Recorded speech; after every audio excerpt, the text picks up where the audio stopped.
Okay, so the winter meetings are 2 days away, and I'm hearing a lot more stuff, okay?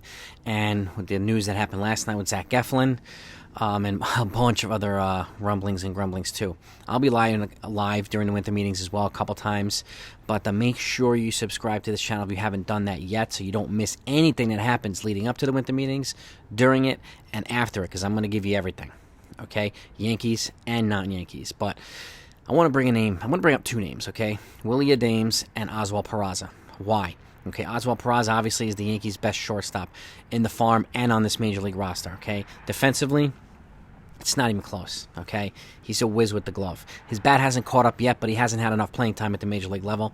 That's obvious, but his track record in the minor leagues suggests he'll be a pretty decent hitter. Now, Willie Adames, who's the Milwaukee Brewers starting shortstop, has expressed frustration because they haven't been able to agree on a contract extension or anything like that, and he's shown his frustration. The Dodgers have stepped in recently and have shown interest in trading for him, okay? Now, this is part one. They've shown interest in trading for him, so which would mean what? Trey Turner would walk, which makes sense because he's already shown his preference to come back to the East Coast, and all signs are pointing towards the guy signing with the Phillies. That's just, it looks like it's happening that way, but until it happens, it hasn't happened yet. So, and they've got Gavin Lux, and they've shown confidence in Gavin Lux either to step in at shortstop or continue at second, and let's just say they acquire Willie Adames because they have shown interest, and he is a more advanced shortstop or infielder than Gavin Lux is. But Gavin Lux has several years of team control. Adames got 2 more. He's a free agent in 2025, so they could have Lux and Adames in the infield on the cheap to pair with Freddie Freeman and whoever they decide to go for at third base.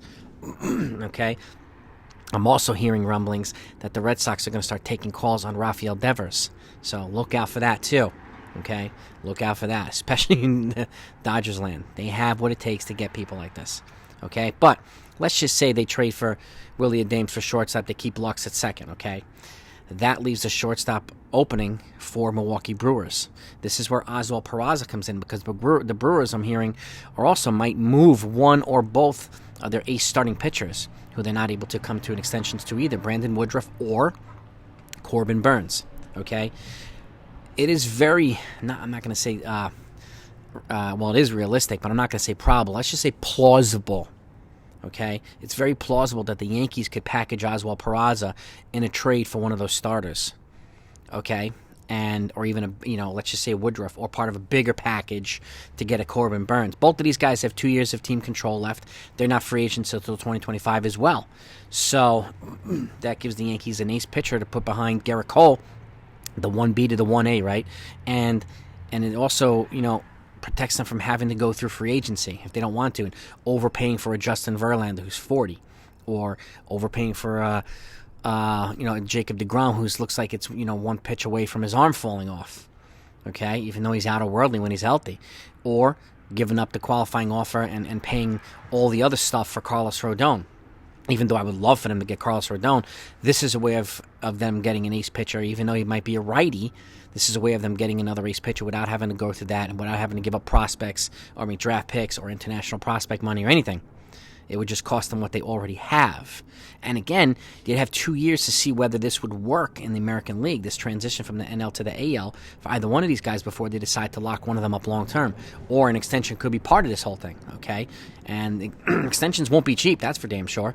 But they are younger than all these other guys that are in free agency right now, especially those top 3.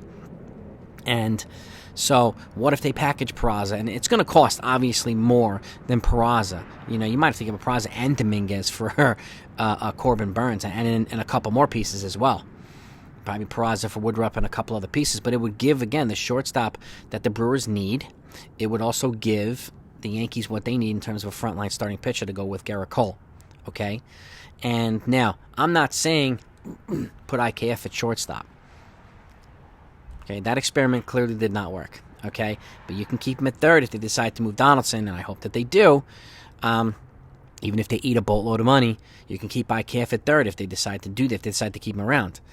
And this gives them an opportunity, instead of doling out boatloads of money on starting pitching in free agency, then they can bring in one of these shortstops. I mean, Xander Bogaerts and Carlos Correa seem like perfect fits.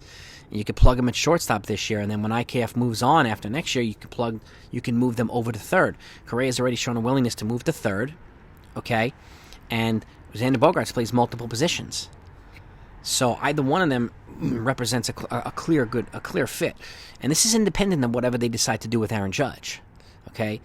This saves them money right now for having to dole out $25 or $35 million a year in starting pitching. If they do this, they can reallocate that money towards an elite infielder, okay, who has the flexibility to move to different positions, which, again, helps the Yankees.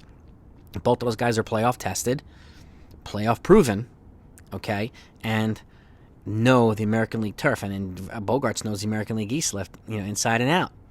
And Carlos Correa knows the American League. He knows how to beat the Yankees. He'll know how to win with them.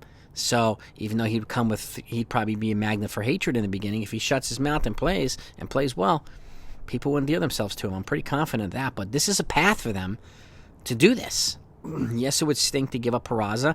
And again, it also gives them time for a guy like Anthony Volpe, okay, to develop. And again, the cool thing is, let's just say they get Carlos Correa. You keep him at short this year. You move him to third in 2024. And if Volpe's the fit, if you think he's the right guy at shortstop, you have him there. All right, let's just say you have Xander Bogaerts. Again, you can play him at whatever this year, and then you can move him to shortstop next year, and Volpe can be your second baseman. Some people, are, it's like 50-50, I think. Some people believe he profiles better at short. Some people believe he profiles better at second. Whichever, you still have him. And then you still have other guys like Trey Sweeney and guys that are not that far behind that you could eventually plug in too, and it allows you to infuse these young, controllable kids with expensive, playoff-proven players. So there is a path. Again, it would stink to give up Peraza, but if you want to get Corbin Burns, there's no way you're going to get him without him. You want to give up Brandon Woodruff? You could probably, you might be able to get him with Jason Dominguez and some other players, but there's a path to get one of these starting pitchers without having to go through free agency and shooting the load. You know what I mean? Like, it's kind of a bad term, but you know what I mean. Here it is. Let me know what you think. Would you do it? What would you package for a guy like Corbin Burns or Brandon Woodruff? Look at them. They're proven. Burns is he's a Cy Young Award winner. He won a Cy Young last year. Okay? Let me know what would you package? Who would you prefer? How would you reallocate the infield? And would you bring in one of these guys? If you get the logic, again, trading for him saves them in free agency for pitching, which they can reallocate to a big infielder. And again, that's still regardless of what they do with Aaron Judge. And if they don't re-sign Judge, if he walks somehow, then you use that money, you get two outfielders. And now you have a playoff-proven infielder here added to the fold, and you have two dynamic outfielders. Let's just say it's Andrew Benetendi and Yoshida or Brandon Nimmo. Okay, let's just say. Well, if they bring back Aaron Judge, then they only have to worry about left field. Then it would be Judge and Nimmo or Judge and Benetendi, whatever. So one way or the other, the Yankees get better in this scenario. And yes, it would hurt to give up Peraza. I would love to see him blossom here and play well. But this is one reason they're 6 deep at shortstop prospects. So they could do something like this and get a big piece and then not fall off. Volpe looks special, right? And some of these other guys look really good too. Trey Sweeney. There's crazy depth at shortstop, even though some of the other guys are a little bit behind, like Roderick Arias, and he's still way young. He's 17 or 18 maybe now. But there's a path for them to do this. Again, and it would be a slightly different look Yankees team, but there's nothing wrong with that. Nothing wrong with that at all. Let me know what you think of this scenario. Let's talk about this, because we'll talk about this on when we go live on Saturday night to talk MLB Hot Stove. I got a couple of guests coming on, and that'll be fun. We'll discuss this even deeper, and anybody else's ideas, predictions, and everything else. We will get into everything. So I've got some cool guests coming in the next couple of weeks that will make it interactive and fun. But I want to know what you think about this. Would you do this? Would you be open to it? Would you not? And why? What would your ideal infield look like? Okay, because this is a possibility. And again, it does open up some paths. And again, to get, you have to give. And I get it. And Peraza is as good of an infield piece as you can give up. Okay, he is the best shortstop on this team and in the farm, hands down. So that would be something that would stink to give up. But look what you'd get if you got Corbin Burns in return. Or even Brandon Woodruff. You have a frontline starting pitcher, which is one of the big things the Yankees need. All right? Let's talk about this. I want your insight. And what do you think the first move is that the Yankees will make during the winter meetings? I do think they'll make a couple of moves. Give me your first move in the comments. Let's load up the comments, and we'll talk about that on Saturday night as well. Have a great day, everybody. Over and out.